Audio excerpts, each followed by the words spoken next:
எயித்தில் இருக்கிற பாடம் பாருங்களேன். வெட்டுக்கிளியும் சருகுமானும் தமிழாக்கம் பண்ணவங்க வா கீதா. யானைகளோடு பேசுதல் அப்படிங்கிற தலைப்பில் தான் அதை தமிழாக்கம் பண்ணியிருக்காங்க.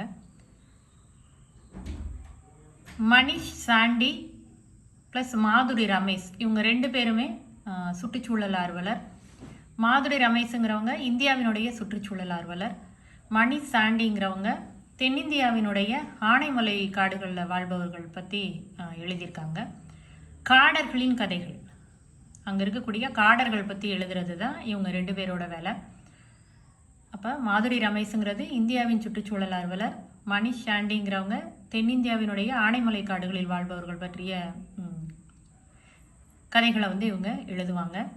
மணிஷ் சாண்டி பாருங்கள், அந்தமான் மற்றும் நிக்கோபார் தீவுகளின் சமூகங்கள், சுற்றுச்சூழல் மற்றும் பழங்குடியின மக்களினுடைய உரிமைகள் குறித்து ஆய்வு செய்யக்கூடிய சமூக சூழலியல் அறிஞர்.